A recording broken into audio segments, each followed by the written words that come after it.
পেয়ারা হাদিরিন, বলতে বলতে আমরা শাবান মাসে আসছি। শাবান মাসটা কেমন মাস? এই মাসের নামই হচ্ছে ঢালপালা বিশিষ্ট একটি মাস, শাখা প্রশাখা বিশিষ্ট মাস।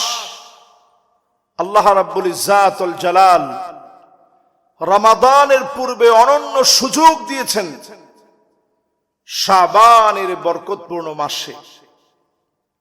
আমরা একটি রজনী সম্পর্কে সবাই জানি, লাইলাতুন নিসফি মিন শাবান, শাবানের মধ্যরাত। আমরা বাংলাদেশে বলে থাকি শবে বরাত। এমন একটি রজনী আল্লাহ রাব্বুল ইজ্জাত ওয়াল জালাল যে মাসে দান করলেন। শাবান হচ্ছে সেই মাস, অগণিত আল্লাহর গোলামকে আল্লাহ রাব্বুল আলামিন ক্ষমা করে দিবেন। আল্লাহ পাক এসে আমাদেরকে ডাকবেন, আলা মিন মুস্তাগফিরিন আই ইস্তাগফির লাহু।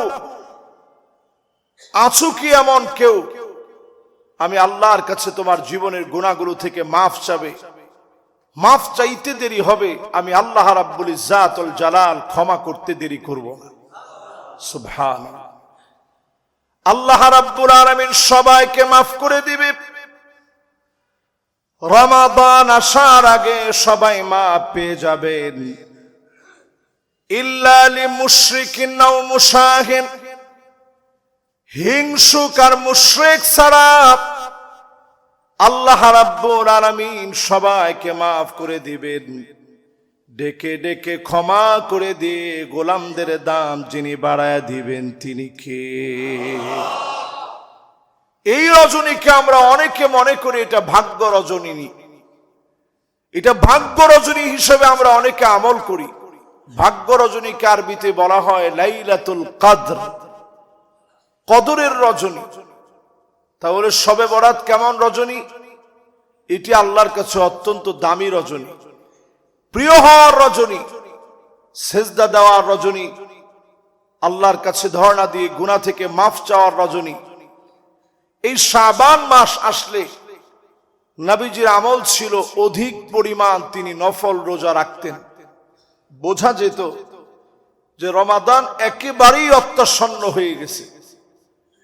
সাহাবায়ে কেরাম 6 মাস দোয়া করতেন, ইয়াদউন আল্লাহ সিত্তাতা শুনিন আইয়ুবাল্লিগহুম রমাদান। 6 মাস দোয়া করতেন, আল্লাহ রমজান পর্যন্ত আপনি পৌঁছায় দিন। 6 মাস ধরে সাহাবায়ে কেরাম দোয়া করতেন, রমজান পর্যন্ত পৌঁছায় দিন। 6টা মাস দোয়া করতেন, আইয়াতাকাব্বালাহু মিনহুম। যেই দোয়াগুলো রমজান জুড়ে করেছি, যেই আমলগুলো রমজান জুড়ে করেছি, মেহেরবানি করে কবুল করে নিন। 6 মাস দোয়া করতেন রমজান প্রাপ্তির জন্য।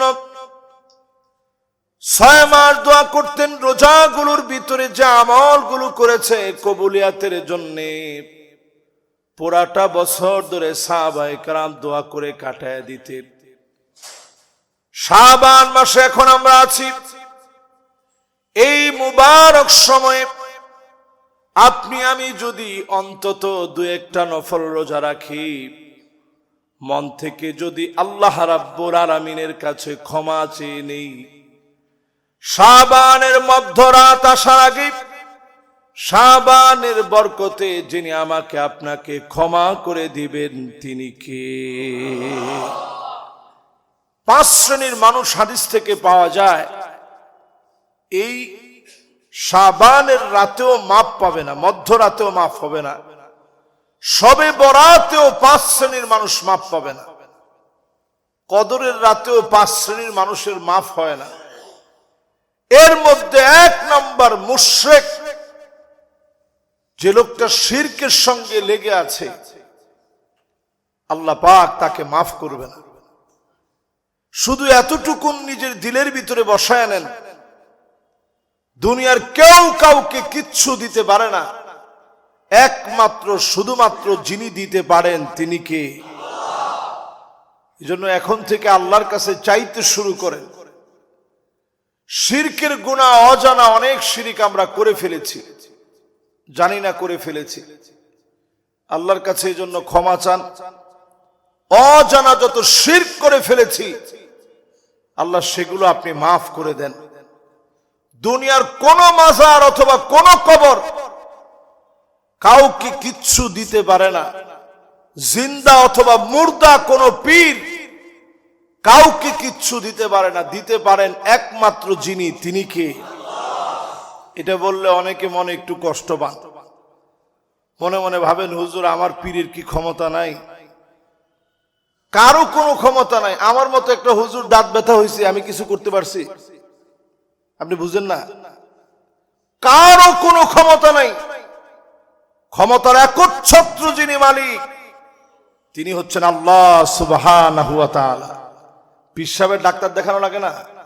লাগে। আপনি গিয়ে দেখেন স্কয়ারে সব ডক্টরদের সাথে ওনার অ্যাপয়েন্টমেন্ট নেওয়া আছে অগ্রিম। উনি মাঝে মাঝেই দেখান।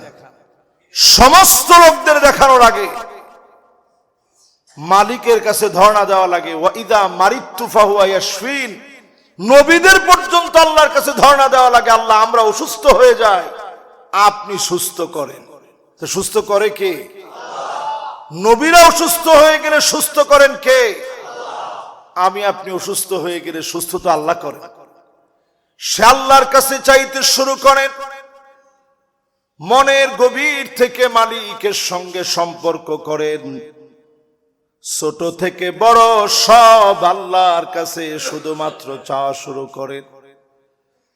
সাহাবায়ে কেরামের জুতার ফিতা ছিঁড়ে গেলে, উটের দড়ি হারায় গেলে, অন্য কারো কাছে কোনো কিছু না আছে মালিকের কাছে চাইতেন।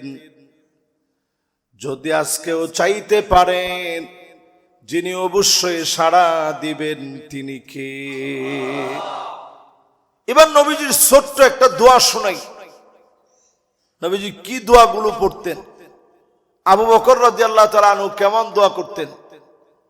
কেউ যদি আবু বকর রাদিয়াল্লাহু তাআলা আনহুর সামনে প্রশংসা করতেন যে আপনি আমাদের এত শ্রেষ্ঠ সম্মানিত খলিফা, এত দাম আপনার, আবু বকর রাদিয়াল্লাহু তাআলা আনহু গোপনে গিয়ে কাঁদতেন আর বলতেন, আল্লাহুম্মা লা তুআখিযনি বিমা ইয়াকুলুন। ও মালিক, আপনি আবু বকরকে ধরবেন না। মানুষ আমার ব্যাপারে যা বলেছে এই বিষয়গুলা নিয়ে আমাকে পাকড়াও করবেন না। ওয়াজআলনি খায়রাম মিম্মা ইয়াযুন্নুন। মানুষের ধারণার চাইতে আমারে সেরা বানায় দেন। ওয়াগফিরলি মা লা ইয়ালামুন। আমি আবু বকরের গোপন যত বিষয় আছে, যে গোপন বিষয়গুলা দুনিয়ার কেউ জানে না, আল্লাহ মেহেরবানি করে আমি আবু বকরের গোপন বিষয়গুলা মাফ করে দেন। আল্লাহর কাছে নিজেকে এত ছোট করে তুলে ধরতেন। নবীজি আমার শিখায় গেলেন দোয়া করব, আল্লাহুম্মা ইন্নী আবদুক। আয় আল্লাহ আমি তোমার গোলাম। ওয়াবনু আবিদিক, গোলামের ঘরের গোলাম। ওয়াবনু আমাতিক, আমার মা তোমার বান্দি। নাসিয়াতি বিয়াদিক, আমার চুলের গুচ্ছ আপনার হাতের মুঠোর ভিতরে। মাদিন ফিয়া হুকমুক, আদলুন ফিয়া কদাউক। সিদ্ধান্ত সব আপনারটা চূড়ান্ত হবে। এত কিছু নবীজি আল্লাহর কাছে বলে এরপরে দোয়া করতেন। সমস্ত নবীরা দোয়া করা মাত্র যিনি কবুল করে নিতেন তিনি কে? নবীজি দোয়ার ভিতরে চাইতেন আল্লাহ আমার উম্মত গুলারে ভালো রাখেন। বেশিরভাগ দোয়ার ভিতরে চাইতেন আল্লাহুম্মা উম্মতি, ও আল্লাহ আমার উম্মত। তেমন কোনো কিছু নবীজি আল্লাহর কাছে বলেন নাই যে আল্লাহ ভালো খাবার দেন, ভালো পোশাক দেন। নবীজি কখনো এরকম দোয়া করে নাই। যত দোয়া পাওয়া যায়, এরকম দোয়া পাওয়া যায় না যে আল্লাহ একটু ভালো খাবার দিন, ভালো পোশাক দিন। এরকম দোয়া নবীজি করেন নাই। সব সময় দোয়া করতে গিয়ে উম্মতের জন্য দোয়া করছেন। নবীজি আমাদেরকে আশার আলো দেখিয়ে গিয়েছেন এবং নবীজি বলছেন ফাহিয়া না ইলাতুন ইনশাআল্লাহ। সেদিন আমার উম্মত ওই যে দুনিয়ার জীবনে আল্লাহর কাছে কিছুই চাই নাই, শুধু তায়েফের ময়দানে তিনবার নবীজি জ্ঞান হারায় ফেলছে। এরপরেও নবীজি বদদোয়া করেন নাই, বলেন নাই আল্লাহ তুমি কাফেরদেরকে শেষ করে দাও। নবীজি আল্লাহর কাছে হেদায়েত চাইলেন। তিনবার জ্ঞান হারায়ও নবীজি হেদায়েত চাইলেন যে আল্লাহ এই মানুষগুলো একদিন হেদায়েতের উপরে আসবে। নবীজি আমার হেদায়েত কামনা করলেন, সিজদায় পড়ে পড়ে শুধু হেদায়েত চাইলেন। তিনবার মাথা উঠাতে গিয়ে কাফেররা আঘাত করেছে, নবীজি জ্ঞান হারায় ফেলছে। এই দিনের দাওয়াত দিতে গিয়ে আবদুন ওয়া হুররুন, একজন স্বাধীন আর একজন পরাধীন ব্যক্তিকে নিয়ে দিনের দাওয়াত শুরু করলেন। স্বাধীন ছিলেন হযরতে আবু বকর, পরাধীন ছিলেন হযরতে বেলাল। এই দুইজনকে নিয়ে দিনের দাওয়াত শুরু করে দিলেন। যিনি কবুল করে দিনকে বিজয়ী বানায় দিলেন তিনি কে? এজন্য আরবিতে এটা খুব চমৎকার, আবদুন ওয়া হুররুন, একজন স্বাধীন আর একজন পরাধীনকে নিয়ে নবীজি দিনের দাওয়াত শুরু করছেন। আর রাত জেগে জেগে আল্লাহর কাছে কাঁদছেন। দিনের বেলায় দাওয়াত দিতে পারেন নাই, রাত্রে গোপনে গোপনে দাওয়াত দিচ্ছেন। দারুল আরকাম নামে মাদ্রাসা প্রতিষ্ঠা করে কোরআনের তালিম নবীজি সেখানে প্রদান করেছেন। সেই নবীজি আমার সকল ক্ষেত্রে চাইছেন কার কাছে? আল্লাহর কাছে। দুনিয়ার কোন ব্যক্তির কাছে কোনো কিছু চাওয়া যায় না, একমাত্র চাইতে হয় আল্লাহর কাছে। নবীজি বলছেন এটা যে বুঝবে, শিরিক যে করবে না, ফাহিয়া না ইলাতুন ইনশাআল্লাহ, সেই দিন সে আমার শাফাআত পাবে, ধন্য হয়ে যাবে। যে লোকটা আল্লাহর কাছে চাইছেন, যিনি দামি বানায় দিবেন তিনি কি? অনেকে কইবেন যে হুজুর একজন এমপি মন্ত্রীর কাছে যাইতে মাধ্যম লাগে, আল্লাহর কাছে যাইতে কি মাধ্যম লাগবে না? হ্যাঁ, আপনি মাধ্যম নিবেন, কোনো অসুবিধা নাই। এই যে আজকে আপনারা বসছেন এখানে খতিবের কথা শুনতেছেন, আলেমের কাছে গেছেন, নেককার কোন আল্লাহওয়ালার কাছে গেছেন, তিনি আপনাকে দ্বীনের অনেক কথা বুঝাই দিচ্ছে, বুঝাই দিয়ে আপনারে বলছে চাইতে হবে কিন্তু আল্লাহর কাছে, উপরওয়ালার কাছে। এই বুঝ নিয়ে যদি আপনি আল্লাহর কাছে চাইতে পারেন কোনো সমস্যা নেই। কিন্তু আপনি যদি কোন যে আল্লাহ আমার পীরের উসিলায়, আমার পীরের কদমে, এরপরে পীরের কদম না তো সব পীরের কদমে বক্সায় তো দেয়। কেউ জিজ্ঞাসা করলে কেমন আছেন, কয় পীরের দোয়ার বরকতে ভালো আছি।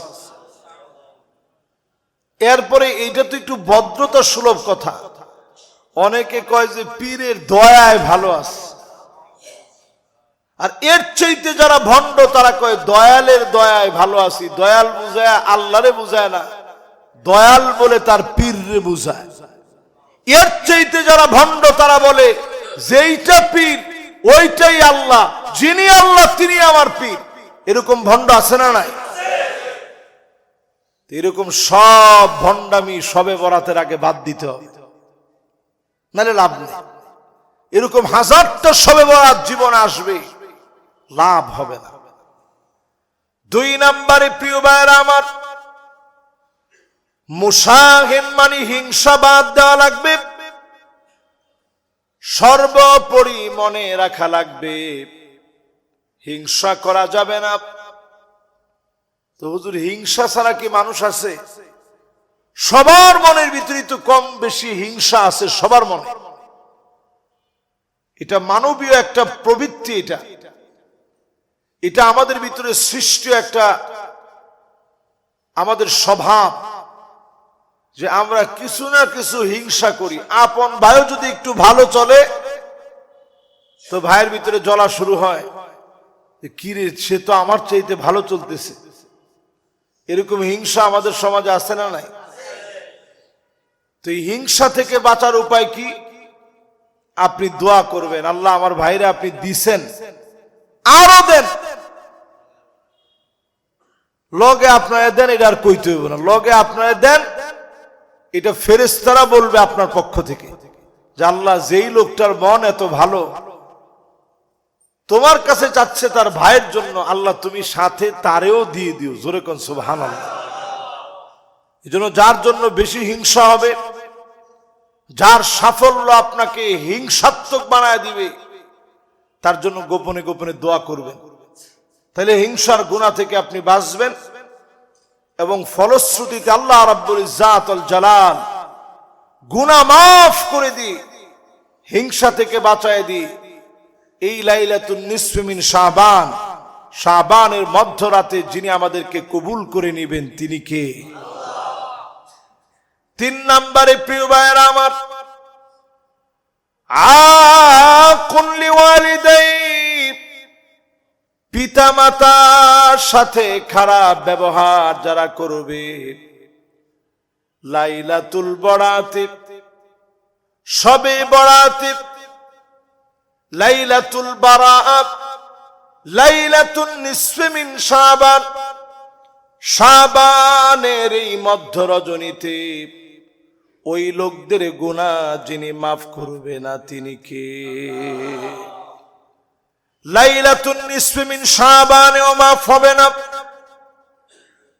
যদি আপনাকে আল্লাহ রাব্বুল আলামিন পিতা মাতা সুন্দর আচরণ, এই আচরণ যদি না করার কারণে ধরে ফেলেন, অভদ্র আচরণের কারণে যদি ধরে ফেলেন, মালিক মাফ করবে না। মা বাপ যার হায়াতে আছে, শাবানের এই বরকতপূর্ণ মাসে পিতা মাতার কাছে ক্ষমা চেয়ে নেন। যার মা বাপ কবরে চলে গেছে, মা বাবার জন্য অন্তত দোয়া করেন, মালিক বুঝ যখন ছিল তেমন বুঝি নাই, মা বাপ ছিল কিন্তু বুঝ ছিল না, এখন বুঝি মা বাপ যারা নাই, মা বাবার জন্য মালিকের কাছে দোয়া করবেন, চোখের পানি ছেড়ে দিয়ে কাঁদবেন। আপনাকে অবশ্যই যিনি মাফ করে দিবেন তিনি কে? এই জন্য এই সময়টাকে কাজে লাগান। শাবানের মধ্যরাতে আপনি ক্ষমা পাবেন না যদি মা বাপ মাফ না করে। এত একটা গুরুত্বপূর্ণ জায়গা। ওয়াসাহিবুহুমা ফিদ দুনিয়া মারুফা, দুনিয়ার জীবনে চলতে গিয়ে মা বাপ যদি মুশরিক মুশরিকা হয়, মা বাপ যদি বেঈমান হয়, দুশ্চরিত্রা লম্পট হয়, মদখোর হয়, এরপরও খারাপ ব্যবহার করা যাবে না। সুন্দর করে পায়ে ধরে নমনীয় হয়ে বোঝানো লাগবে, আব্বা এই কাজটা ঠিক না, আল্লাহ এই কাজটাকে হারাম বানায় দিয়েছেন, এই কাজটা শরীয়তে নিষিদ্ধ। ঘাড় নামায়া সুর নরম করে দিয়ে কথা বলেন। ওয়াকফিদ লাহুমা জানাহাদ যুল্লি মিনার রাহমা, বিনয়ের সুরে নরম সুরে ঘাড় নোয়া কথা বলেন। মা বাবার দোয়ার কারণে যিনি দামি বানায়া দিবেন তিনি কে? এই দুনিয়াতে কেউ বড় হতে পারে নাই পিতা মাতার দোয়া ছাড়া। এই দুনিয়ার সব জায়গায় আপনি মিলায় দেখবেন, মা বাবার দোয়ার কারণেই মানুষ বড় হয়।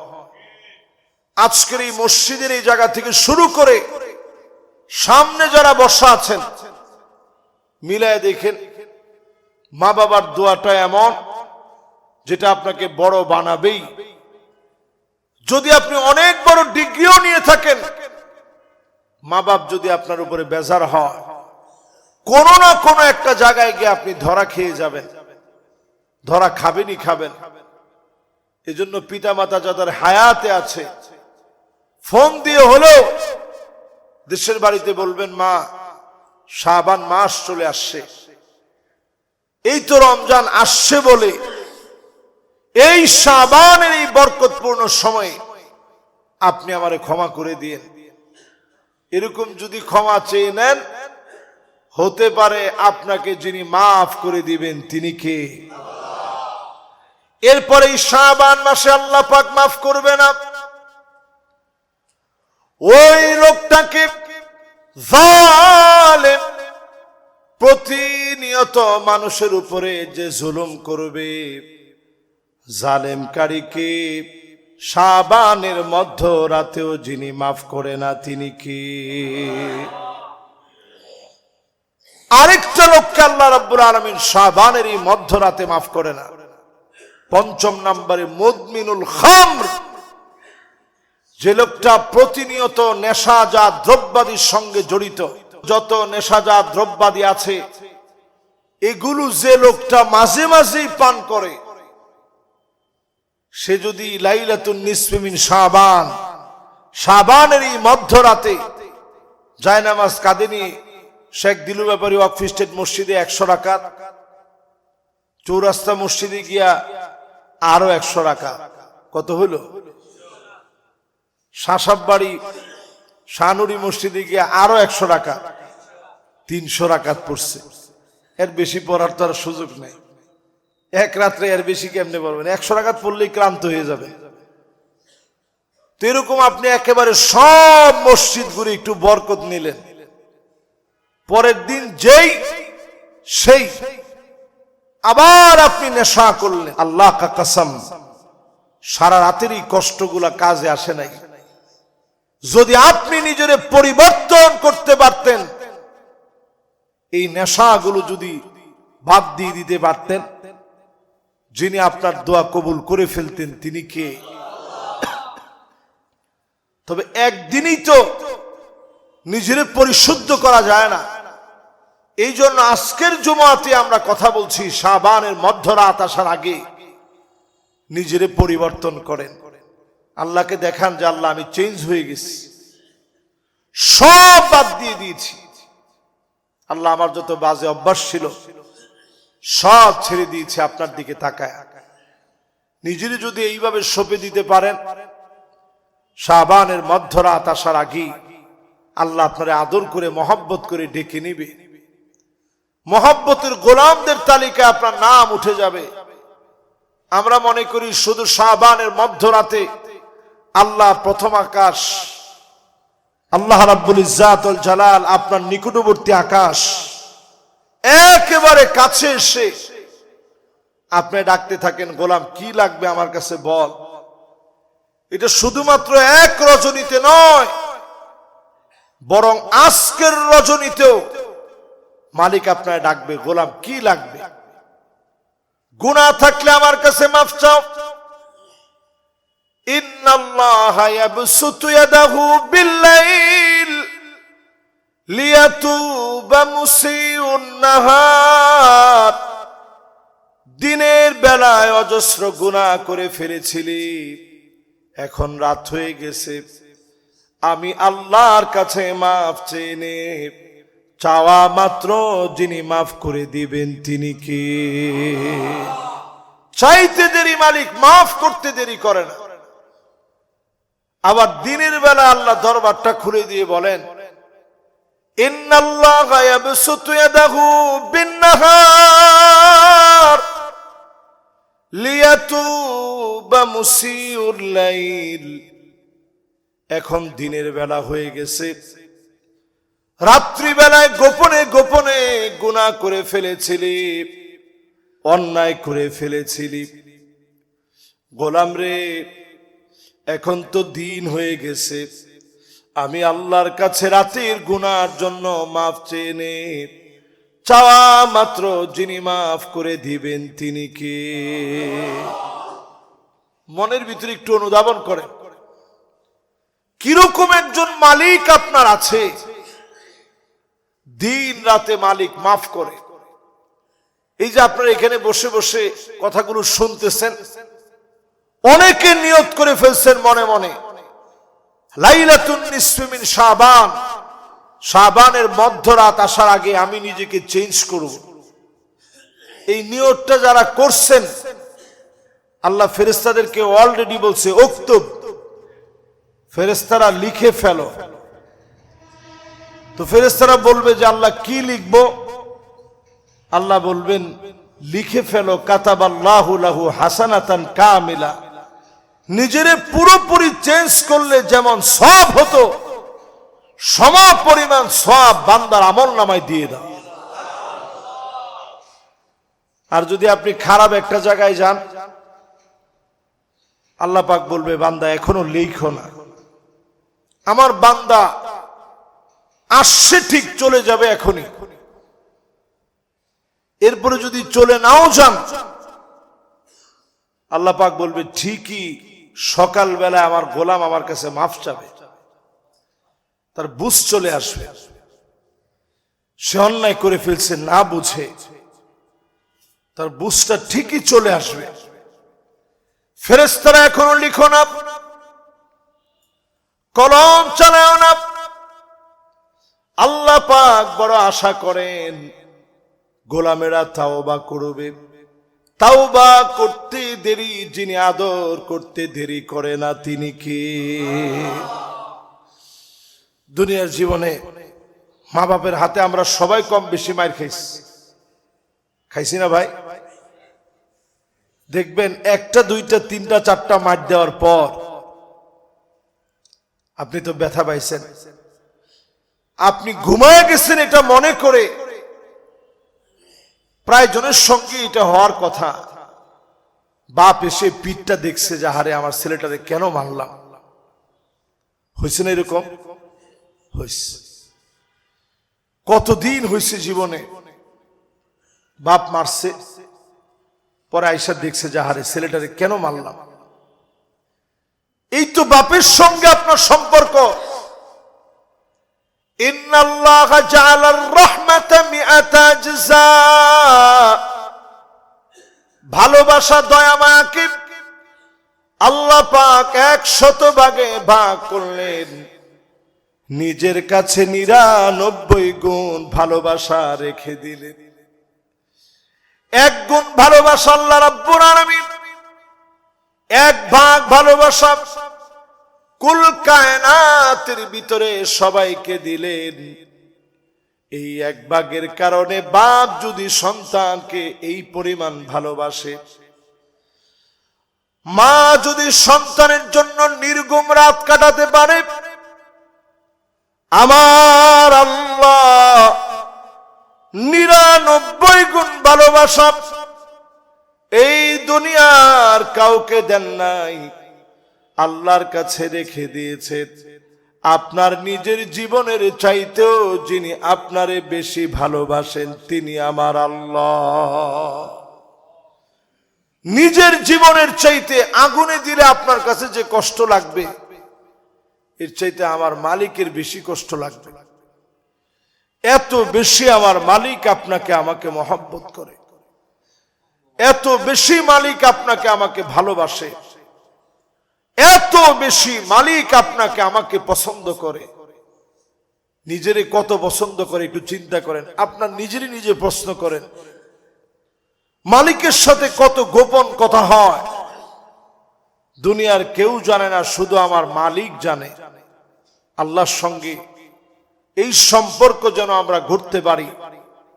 লাইলাতুন নিসফি মিন শাবান, শাবানের মধ্যরাত আসার আগে শিরিক যেন ছেড়ে দেই, হিংসা যেন ছেড়ে দেই, জুলম যেন ছেড়ে দেই, আর পিতামাতার সাথে অবাধ্যাচারণ যেন ছেড়ে দেই। সর্বশেষ বলেছি মদ পান, মুদমিনুল খামর, এই জাতীয় বাজে অভ্যাস যাদের আছে, শাবানের মধ্যরাতের আগে এগুলো ছেড়ে দিই। আল্লাহর কাছে আমরা কামনা করি এই মোবারক মসজিদে বরকতপূর্ণ সময় আজকে যারা শুনলাম, প্রত্যেকের দিলটা যেন আল্লাহ তাআলা পরিবর্তন করে দেন। পড়েন আমিন।